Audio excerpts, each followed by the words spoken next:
नमस्कार दोस्तों, A1 नौकरी चैनल में आपका स्वागत है। हम छत्तीसगढ़ जीएस टेस्ट सीरीज़ ला रहे हैं जिसको हमने नाम दिया है टेस्ट तिहार। और ये टेस्ट तिहार का हमारा जो सीरीज़ होगा वो 5वें क्रम का होगा। अभी तक 4 वीडियो हमने अपलोड कर दिया है। अगर अभी तक आपने नहीं देखा है तो पहले 4 वीडियो को देख लीजिए, क्योंकि यह वीडियो जो है वो सीरीज़ में चल रहा है। और दूसरी बात है कि अगर आपने अभी तक यह चैनल सब्सक्राइब नहीं किया है तो सब्सक्राइब कर लीजिए, ताकि यह वीडियो जैसे ही अपलोड होता है आपके पास नोटिफिकेशन के माध्यम से पहुंच जाएगा। दूसरी बात, यह जो वीडियो है रोज़ सुबह 9 बजे यह वीडियो अपलोड हो जाएगा। आप इस टाइम पे डेली टेस्ट के तौर पे इस चीज़ को दे सकते हैं। तो आइए कवर करते हैं। और सबसे पहली बात, ये सीजीपीएससी और सीजी व्यापम में जो आए हुए एग्ज़ाम्स हैं, आए हुए एग्ज़ाम में क्वेश्चंस हैं, उस क्वेश्चन को लेके मैं यह सीरीज़ करा रहा हूँ, जिसमें ADI, ADO, CGSI, police, forest guard या अन्य एग्ज़ाम में काम आने वाले हैं। तो आइए आज का पहला क्वेश्चन देखते हैं। इसका जो लेवल रहने वाला है वो थोड़ा सा हाई लेवल रहने वाला है, और कुछ कुछ मॉडरेट लेवल के भी क्वेश्चंस आएंगे। पहला क्वेश्चन पढ़िए। 61 नंबर में हम पहुंच चुके हैं, क्योंकि अभी तक हमने 60 क्वेश्चन कवर कर चुके हैं। क्लियर है दोस्तों? आइए, आपको छत्तीसगढ़ के ब्रिटिश सुपरिटेंडेंट और दूसरा है उसके समय की प्रमुख घटनाएं। सूची 1 में ब्रिटिश सुपरिटेंडेंट है और दूसरी सूची में उसके दरमियान कौन कौन सी प्रमुख घटना है, इस पे मिलाना है। तो देखिए, अंग्रेज जो है 1818 में जब मराठा शासन काल से शासन सीताबर्डी का युद्ध हुआ था, आपको याद होगा था सीताबर्डी का युद्ध कहाँ हुआ था? नागपुर में। इसके बाद से 1818 से लेकर 1830 तक अंग्रेजों ने शासन किया है, किसके माध्यम से? अधीक्षक नियुक्त करके, सुपरिटेंडेंट नियुक्त करके। तो पहला जो अधीक्षक था वो कैप्टन एडमंड था, और दूसरा था एगेन्यू, तीसरा सैंडिस, तीसरा मतलब आगे विल्किंसन वगैरह भी था, और लास्ट में जो था वो क्राफर्ड था। तो अब देखते हैं किसके समय में क्या घटनाएं हुई थी। तो देखिए, रतनपुर से रायपुर राजधानी परिवर्तन, डोंगरगढ़ जमींदारी में विद्रोह, ब्रिटिश संरक्षण की समाप्ति, बस्तर और करोंद जमींदारी के बीच विवाद। अब देखो, यहाँ पे खास बात यह है, अगर कोई भी एक चीज अगर आपको आता है तो आप कर सकते हैं। वैसे कैप्टन एडमंड ने सबसे पहले आए थे, तो उस समय डोंगरगढ़ के जमींदारी का विद्रोह हुआ था। जैसा ही वो उन्होंने शासन संभाला था, तो डोंगरगढ़ की जमींदारी को जब था तो उन्होंने विद्रोह किया था। तो पहले ए ऑप्शन अपना 2 आ जाएगा। ए ऑप्शन में 2 पूरे में दिया हुआ, देख लीजिए। दूसरा देखते हैं एगेन्यू। एगेन्यू के बारे में अधिकतर लोगों को पता, और आपको भी पता है कि ये ऑप्शन नंबर 1 आएगा, क्योंकि रतनपुर से रायपुर राजधानी परिवर्तन किया था, और जो 27 परगने थे वो परगने कम कर दिए थे, है ना। तो ऑप्शन नंबर बी का आ गया पहला। तो ऑप्शन नंबर बी का जो है पहला इसमें भी है और इसमें भी है। तो अपना ऑप्शन ए और डी अभी तक आ चुके हैं दोस्तों, बाकी सब इलिमिनेट हो चुका है। उसके बाद देख लीजिए, देखो सैंडिस के बारे में अगर पता है तो बहुत अच्छा है। सैंडिस ने बस्तर और करोंद जमींदारी के बीच विवाद सुलझाया था। और अगर ये नहीं पता है तो क्राफर्ड के बारे में आपको डेफिनेटली पता होगा, क्योंकि क्राफर्ड लास्ट था, और 1830 में क्राफर्ड ने ही ब्रिटिश संरक्षण की समाप्ति की थी और वापिस रघुजीत तृतीय को शासन दे दिया था। रघुजीत तृतीय पहले बाल्यावस्था में थे इसलिए नहीं चलाए, तो रघुजीत तृतीय को वापिस इन्होंने शासन दिया था। कौन? क्राफर्ड ने। ठीक है, तो क्राफर्ड का आ गया आपका डी का ऑप्शन तीसरा, इसमें है ना। और आपका सैंडिस वाला आ गया चौथा। तो उस हिसाब से आपका ऑप्शन नंबर 1 करेक्ट होता है। ऑप्शन नंबर 1 करेक्ट होता है। फिर से बता देता हूँ, एडमंड जो के समय डोंगरगढ़ की जमींदारी का विद्रोह हुआ था। एगेन्यू के समय रतनपुर से रायपुर राजधानी परिवर्तन की गई थी। सैंडिस जो है बस्तर और करोंद की जमींदारों का बीच मामला सुलझाया था। और क्राफर्ड के समय ब्रिटिश संरक्षण की समाप्ति हुई थी। आंसर देख लीजिए, आंसर वही है। क्लियर है? अपना option number A. Next question चलते हैं। 62 नंबर का अपना क्वेश्चन है, छत्तीसगढ़ के कलचुरी राज्य का प्रमुख लगान अधिकारी कौन है? आपको बताना है प्रमुख लगान अधिकारी कौन है, जो लगान वसूलते हैं, टैक्स लेते हैं वो अधिकारी कौन है? देखिए, वैसे 5 ऑप्शन दिया हुआ है। राजस्व सचिव वैसे कोई नाम था नहीं। अक्षपटलिक क्या होता है पता है? अंगरक्षक को बोलते हैं।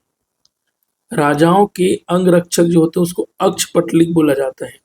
और माला महाबलाधिकृत, ये भी पता है आपको, ये सेना से जुड़ा हुआ है ना, सेना से जुड़ा हुआ है। तो आपके पास बचता है महाप्रमात। तो महाप्रमात जो है वो प्रमुख लगान अधिकारी होते थे कलचुरी राज्य के समय में। तो आपका ऑप्शन नंबर आ जाएगा सी, महाप्रमात। उसके अलावा आपके पास 3 और चीजें तैयार हो गई, मैं उसको और बता देता हूँ डिटेल से। छत्तीसगढ़ में कलचुरी राज्य का प्रमुख लगान अधिकारी महाप्रमात होता था, जबकि महाबलाधिकृत जो ऑप्शन में था वो गुप्तोत्तरकालीन सैन्य अधिकारी होता था। ठीक है, सैन्य अधिकारी होता था महाबलाधिकृत। उसके अलावा अक्षपटलिक था, जिसको महापटलिक भी बोला जाता है, वो राजा के अंगरक्षक होते थे। राजा के अंगरक्षक होते हैं जो सुरक्षा प्रमुख के साथ साथ राजमहल की सुरक्षा भी संभालते थे। राजा की सुरक्षा करते थे, साथ ही साथ राजमहल का भी सुरक्षा करते थे। क्वेश्चन नंबर 63 है, इसमें देख लीजिए। इसमें आपको सुमेलित करना है व्यक्तिगत सत्याग्रह में भाग लेने वाले और दूसरा उसका स्थान। आपको बताना है व्यक्तिगत सत्याग्रह क्या हुआ। आपको पता है महात्मा गांधी जी ने व्यक्तिगत सत्याग्रह चालू किया था। व्यक्तिगत सत्याग्रह चालू किया था और उसके पहले फॉलोवर जो बने थे वो आचार्य विनोबा भावे बने थे। आपको एक खास बात बताता हूँ आचार्य विनोबा भावे के बारे में, मैंने एक किताब में पढ़ी थी।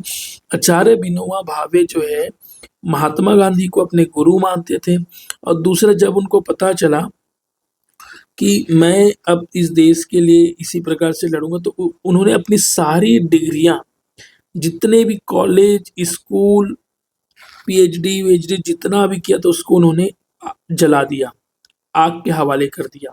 विनोबा भावे वो व्यक्ति थे, ध्यान रखेंगे।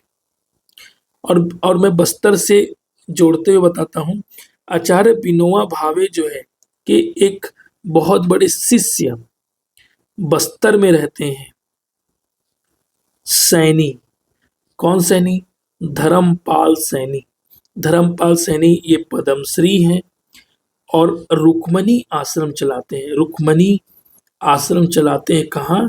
बस्तर में, जगदलपुर में।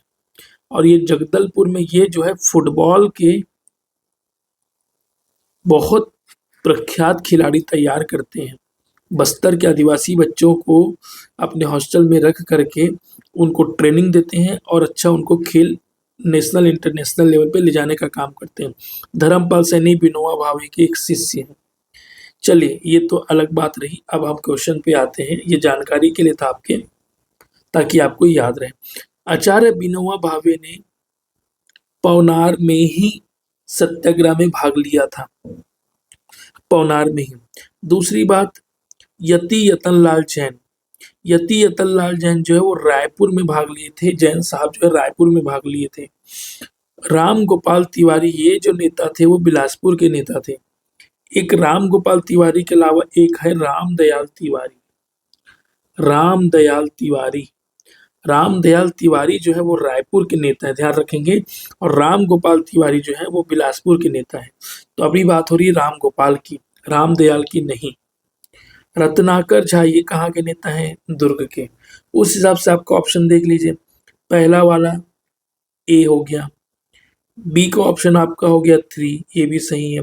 राम गोपाल तिवारी ये हो गया 4, और रत्नाकर झा ये हो गया दूसरा। तो ऑप्शन नंबर ए ही आपका करेक्ट है। क्लियर है दोस्तों? आइए देख लेते हैं एक बार। देखिए, ऑप्शन नंबर ए करेक्ट है। विनोबा भावे पवनार, यति यतनलाल जैन रायपुर, राम गोपाल तिवारी बिलासपुर और रत्नाकर झा दुर्ग। नेक्स्ट क्वेश्चन में चलते हैं बिना समय वेस्ट किए। छत्तीसगढ़ में ही मराठा शासनकाल में निम्नलिखित व्यक्ति सूबेदार के रूप में पदस्थ हुए हैं। देखो, इसमें से सभी सूबेदार थे, लेकिन आपको बताना है सही कालक्रम पहले नंबर में कौन था। तो देखिए, जब बिम्बा जी की मृत्यु हुई और जब वेंको जी शासन किए, तो वेंको जी ने नागपुर से ही रह के, रायपुर आना पसंद नहीं था उनको, तो नागपुर से ही सूबेदार नियुक्त किए। सूबेदार मतलब ठेकेदार जैसा नियुक्त किए, और उन लोगों के द्वारा कलचुरी कलचुरी बोलो, मराठा का जो शासनकाल वैसा चला। तो आपको सूबेदार बताना है पहला नंबर में कौन था, तो महिपत राव दिनकर पहला था। उसके बाद आपका विट्ठी दिनकर लिखा है, इसको विट्ठल राव बोलते हैं। विट्ठल राव दिनकर आपका दूसरे क्रम में था। उसके बाद आपका भवानी कालू आया था, आपको बता देता हूँ। भवानी कालू आया था, लेकिन भवानी कालू यहाँ पे दिया नहीं है। तो उसके बाद आया था फिर केशव गोविंद, ये आया था तीसरे नंबर में इस हिसाब से। और उसके बाद आया था बीकाजी गोपाल। अब देख लीजिए कौन है, ये चौथा नंबर वाला पहले क्रम में आ जाएगा। ठीक है, ये पहला क्रम हो गया, इसी से पूरा आपका आंसर करेक्ट हो गया। नहीं नहीं, माफ कीजिएगा, ये चौथा नंबर वाला पहला क्रम में ये है भाई। देखो, महिपत राव दिनकर पहले आया था ना, तो ये 4 हो गया। उसके बाद फिर कौन आया था बताओ दूसरे नंबर में, विट्ठी दिनकर, ये हो गया। उसके बाद फिर केशव गोविंद, केशव गोविंद तीसरा, लास्ट में ये गोपाल तीसरे क्रम में ये। तो हिसाब से ऑप्शन नंबर डी। और अंतिम सूबेदार कौन था जरा मुझे बताओ भाई, अंतिम सूबेदार मराठा शासनकाल में कौन था। देखिए, इसका शासनकाल के क्रम में देख लीजिए, महिपत राव दिनकर 88 से 90 तक था, 1788 से 90 तक। विट्ठल राव दिनकर 90 से 96, ये वैसे लंबा शासन किया है इसके क्रम में। और सबसे लंबा शासक केशव गोविंद ने किया है अगर देखा जाए तो। केशव गोविंद जो है 1797 से 1808, और बीकाजी गोपाल 9 से 17। इन्होंने भी ठीक ठाक शासन किया, लेकिन ये ज्यादा किए हैं। क्लियर है दोस्तों, ऑप्शन नंबर डी क्लियर है। 65 देख लेते हैं। सुमेलित कीजिए 1942 के भारत छोड़ो आंदोलन में गिरफ्तार छत्तीसगढ़ के नेता एवं स्थान। ये हम लोग छत्तीसगढ़ इतिहास की क्वेश्चन कर रहे हैं, जिसमें आधुनिक इतिहास, मिडिवल और एंशियंट तीनों प्रकार के इतिहास है। तो अभी आपको बताना 1942 में जो भारत छोड़ो आंदोलन हुआ था, 3 मेजर आंदोलन हुए यार। 1920 में असहयोग आंदोलन हुए, 1930-31 में सविनय अवज्ञा आंदोलन हुई, ये असहयोग हो गया, ये हो गया सविनय अवज्ञा। और 1942 में आपका क्या हो गया, भारत छोड़ो आंदोलन। ठीक है, 3 मुख्य आंदोलन है, तीनों मुख्य आंदोलन को ध्यान रखना है। और अपने महात्मा गांधी 1920 में भी आए थे और 1930-31 में भी आए थे। तो 2 आंदोलन अपने यहाँ महात्मा गांधी आए थे, 2 बार आए थे। ठीक है, अब मुझे आप कमेंट बॉक्स में बताओ, महात्मा गांधी पहले वाले टाइम में कौन सी तारीख को छत्तीसगढ़ आए थे और कितने दिन के लिए आए थे, ये आपको बताना है। चलिए अब क्वेश्चन में आ जाते हैं वापस। 1942 भारत छोड़ो आंदोलन में गिरफ्तार छत्तीसगढ़ के नेता, कहाँ कहाँ से गिरफ्तार किया गया था और कहाँ कहाँ उनको उनका स्थान था। देखिए, आपको अगर याद होगा, पंडित रविशंकर शुक्ल ये फेमस व्यक्ति थे। तो ये लोग जब कहाँ से आ रहे थे, बॉम्बे से आ रहे थे, तो इनको मलकापुर स्टेशन से गिरफ्तार किया गया था। जब ये लोग बॉम्बे से मुंबई से आ रहे थे अधिवेशन अटेंड करके भारत छोड़ो आंदोलन, तो वहां से बहुत सारे लोगों को मलकापुर स्टेशन से गिरफ्तार कर लिया गया था। ठीक है, उसके बाद ये देखिए रघुनंदन सिंगरौल, रघुनंदन सिंगरौल दुर्ग के नेता हैं। आपको ऐसा ट्रेस करना है, तो ये दुर्ग से ही गिरफ्तार हुए होंगे क्योंकि वो गए नहीं थे। तो आपका बी ऑप्शन नंबर आ जाएगा 4। और इसका त्रेतानाथ तिवारी, ये रायपुर के आपके नेता है। त्रेतानाथ तिवारी जो है रायपुर के नेता, तो रायपुर से इनको गिरफ्तार किया गया। और अमर सिंह सहगल ये बिलासपुर के हैं, तो इनको बिलासपुर से ही गिरफ्तार किया गया। तो आप इस हिसाब से ऑप्शन में देख सकते हैं, ये आपका ऑप्शन दिया हुआ है क्योंकि वहां पे छोटा पड़ रहा था, इसलिए मैंने इसको यहां रखा है। तो देखिए, पहला ऑप्शन जो है आप देख लीजिए, ए का है आपका दूसरे नंबर, ए का बी, ए का जो है दूसरा। तो देखो, ए का जो है दूसरा पहले ही में आ गया, किसी और में ऑप्शन है नहीं, तो यहीं से करेक्ट हो गया। और आपका रविशंकर को मिला लीजिए पहले नंबर में, तो डी ऑप्शन पहले नंबर में आ गया। उस हिसाब से ऑप्शन नंबर सी आपका करेक्ट है। त्रेतनाथ तिवारी रायपुर से थे, रघुनंदन सिंगरौल दुर्ग से हैं, अमर सिंह सहगल बिलासपुर से हैं और रविशंकर शुक्ल मलकापुर से हैं। क्लियर है दोस्तों। क्वेश्चन नंबर 66 देख लीजिए। निम्नलिखित कथन पढ़िए, पढ़ते हैं भाई, पढ़ने बोल रहे हैं। ठीक है, 8 अगस्त 1941 को व्यक्तिगत सत्याग्रह में भाग लेने वाले छत्तीसगढ़ के कार्यकर्ताओं को ललितपुर के पास गिरफ्तार किया गया है। देखो, 8 अगस्त 1941 को जब भारत छोड़ो आंदोलन से पहले जो व्यक्तिगत सत्याग्रह चल रहा था, तब इन लोग भाग लेने के लिए दिल्ली जा रहे थे कुछ नेता। तो उनको यूपी के उत्तर प्रदेश में एक रेलवे स्टेशन है यूपी, वहां से उठा लिया गया था, वहां से गिरफ्तार कर लिए गए थे। ये बिल्कुल करेक्ट है। दूसरा देख लेते हैं, सही उत्तर का जो चुनना है ना, इसमें ऑप्शन जो दिया है उसमें देखना है कि कौन सा सही है। इन कार्यकर्ताओं में ज्वाला प्रसाद मिश्र एवं यदुनंदन प्रसाद श्रीवास्तव सम्मिलित थे। देखिए, नेता का नाम आप लोगों को पता है, छत्तीसगढ़ जीएस में शायद आप लोगों ने नहीं पढ़ा है, लेकिन ये सीजीपीएससी प्री 2018 में क्वेश्चन आया हुआ है, तो उनके माध्यम से जान लीजिए, ये भी करेक्ट है। ज्वाला प्रसाद मिश्र और यदुनंदन प्रसाद श्रीवास्तव, इन लोगों को भी इसी स्टेशन से गिरफ्तार किया गया था। क्लियर है। तीसरा देखते हैं, पंडित रविशंकर शुक्ल ने इन कार्यकर्ताओं का नेतृत्व किया था। नहीं, ये जो जा रहे थे उसमें पंडित रविशंकर शुक्ल का नेतृत्व नहीं था, ये बंदे अपने से जा रहे थे। पंडित रविशंकर शुक्ल तो रायपुर वगैरह में कर रहे थे। तो ऑप्शन नंबर 1 और 2 करेक्ट है। 1 और 2 किस में है ये देख लीजिए, 1 और 2, उस हिसाब से ऑप्शन नंबर बी आपका करेक्ट है। ठीक है, आंसर देख लेते हैं डिटेल से, आपको और समझ में आएगा। कांग्रेस के आह्वान पर पूरे देश में सन 1940 में व्यक्तिगत सत्याग्रह प्रारंभ हो गया। इस आंदोलन में छत्तीसगढ़ के रायपुर जिले ने अग्रणी भूमिका निभाई। कौन से जिले का नाम फेमस हो गया है? रायपुर जिला। 2 अप्रैल 1941 ईस्वी को सत्याग्रहियों का एक जत्था दिल्ली के लिए प्रस्थान हुआ, दिल्ली के लिए निकले।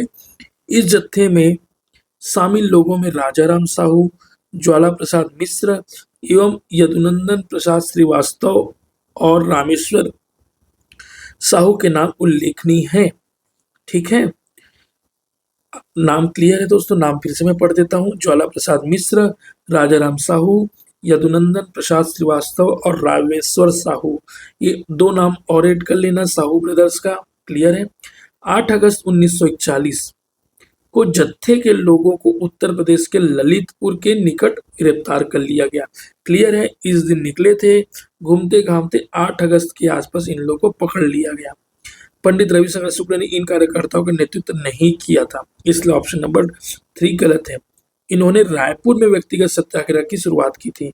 रायपुर के नेता कौन थे? रविशंकर शुक्ल थे, उन्होंने वहीं अपना नेतृत्व कर रहे थे। ठीक है, क्लियर, ऑप्शन नंबर भी करेक्ट है। अगला क्वेश्चन देखते हैं, क्वेश्चन नंबर 67 है हमारा। 1920 में महात्मा गांधी के साथ निम्नलिखित में से किस मुस्लिम नेता का छत्तीसगढ़ आगमन हुआ था? आपको बताने मुस्लिम नेता जो महात्मा गांधी के साथ आए थे 1920 में। 1920 की कहानी मैं बता देता हूं। कंडेल नहर सत्याग्रह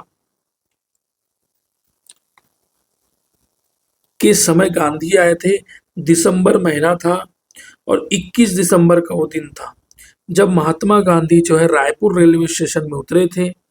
और रायपुर रेलवे स्टेशन में जब उतरे थे तो सुंदरलाल शर्मा के निमंत्रण पर वो आए थे और उनके साथ मौलाना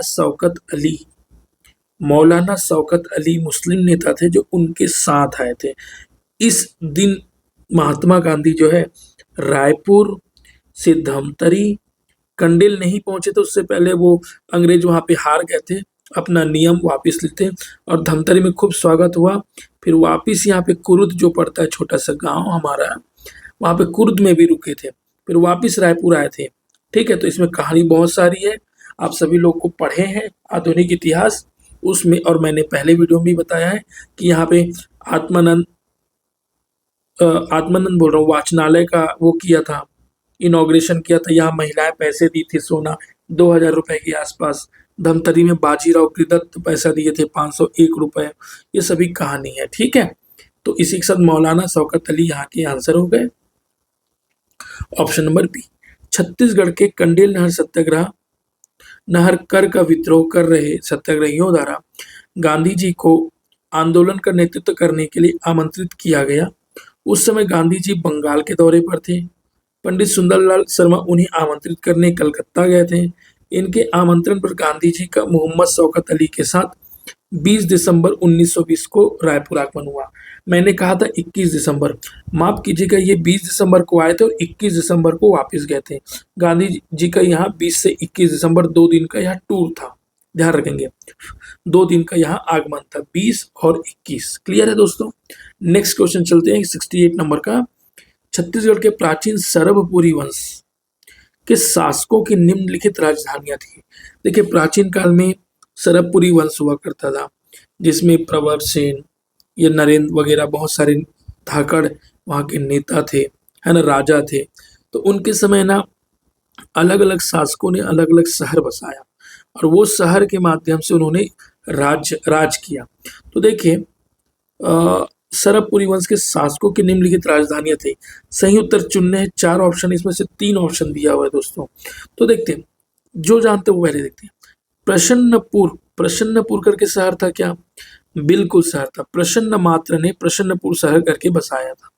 तो चौथा ऑप्शन किसमें किसमें, पहले ये देख लो, इसमें है, इसमें है, इसमें है।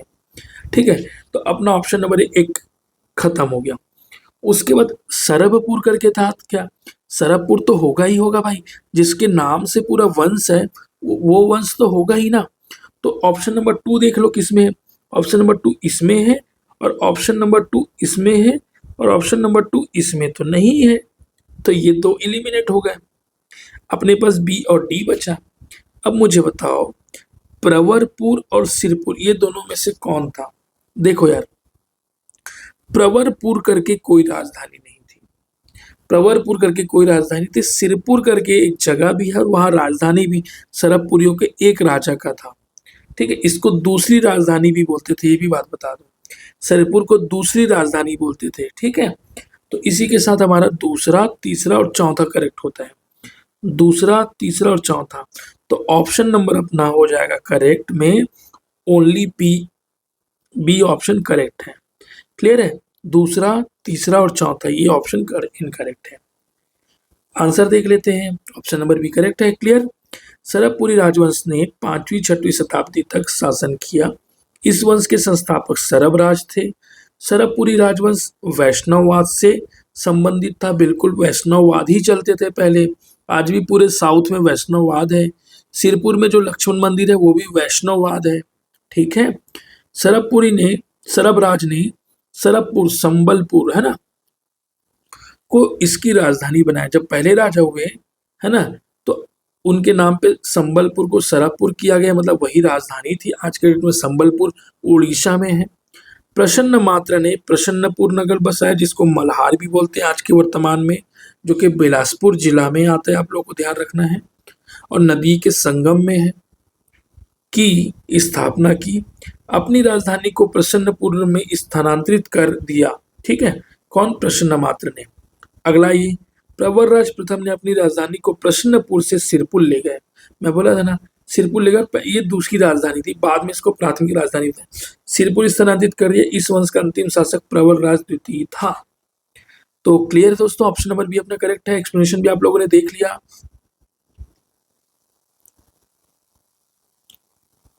अब हम जो है नेक्स्ट क्वेश्चन आ जाते हैं। क्वेश्चन नंबर 69 है हमारा, रतनपुर के कलचुरी शासक पृथ्वीदेव प्रथम के संबंध में निम्नलिखित में से कौन सा कथन सत्य है? तो आपको चुनाव करना है कि रतनपुर में जो पृथ्वीदेव प्रथम जो है शासक थे, कलचुरी शासक, ठीक है, उसके कथन सत्य कौन सा ही बता। इसमें से 3 ABC में से कोई 3 ऑप्शन इनकरेक्ट होगा और 1 करेक्ट होगा। चलिए देखते हैं। पृथ्वीदेव प्रथम ने रतनपुर में पृथ्वी देवेश्वर मंदिर का निर्माण किया था।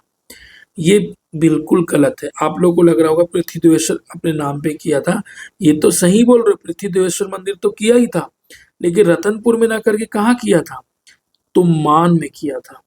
कहाँ किया था? तुमान में। ध्यान रखेंगे, तुमान बहुत फेमस जगह है, उड़ीसा के बान वंश लोगों की राजधानी हुआ करता था। चलिए देखते हैं आगे। ऑप्शन नंबर बी, उसके दरबार में राजशेखर नामक साहित्यकार था। ऐसा कोई साहित्यकार नहीं मिलता है यार, ध्यान रखेंगे। उसने सकल कोशलाधिपति की उपाधि धारण की थी, बिल्कुल करेक्ट है।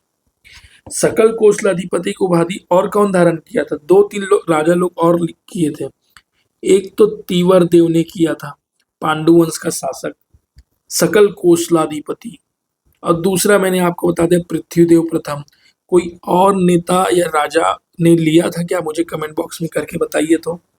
फिर उसके बाद देख लीजिए ऑप्शन नंबर डी। वैसे तो हमें आंसर मिल चुका है क्योंकि सी करेक्ट है इसमें, लेकिन फिर भी पढ़ लेते। उसने सुवर्णपुर उड़ीसा पर अधिकार कर लिया, ऐसा कोई जानकारी नहीं मिलता है। ठीक है, तो ऑप्शन नंबर सी आपका करेक्ट है दोस्तों। इसका एक्सप्लेनेशन देख लीजिए। कलचुरी शासक पृथ्वीदेव प्रथम ने सकल कोसलाधिपति और प्रचंड कोसलाधिपति की उपाधि धारण की थी। ठीक है, ध्यान रखना है, सकल कोसलाधिपति और प्रचंड कोसलाधिपति। पृथ्वीदेव प्रथम ने रतनपुर में विशाल तालाब का निर्माण कराया था। देखो पहली क्या राजधानी क्या थी? तुम्मान, बाद में रतनपुर बना है। ठीक है, तुम्मान में पृथ्वीदेवेश्वर मंदिर का निर्माण कराया था। साहित्यकार राजशेखर गुर्जर प्रतिहार वंशी राजपूत राजा महेंद्र पाल प्रथम के दरबारी कवि थे। तो इसका ताल्लुकात कलचुरी से नहीं है। ठीक है, अतः चारों विकल्पों में से केवल सी ऑप्शन सत्य है। आज का हमारा लास्ट क्वेश्चन है, क्वेश्चन नंबर 70।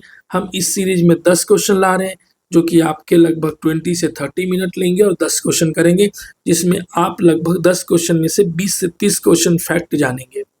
ऑप्शन नंबर मतलब 70 नंबर क्वेश्चन देखते हैं। इसमें आपको बताना है रतनपुर के कलचुरी शासक एवं उनके कार्य। टफ क्वेश्चन है, आराम से आंसर दीजिए।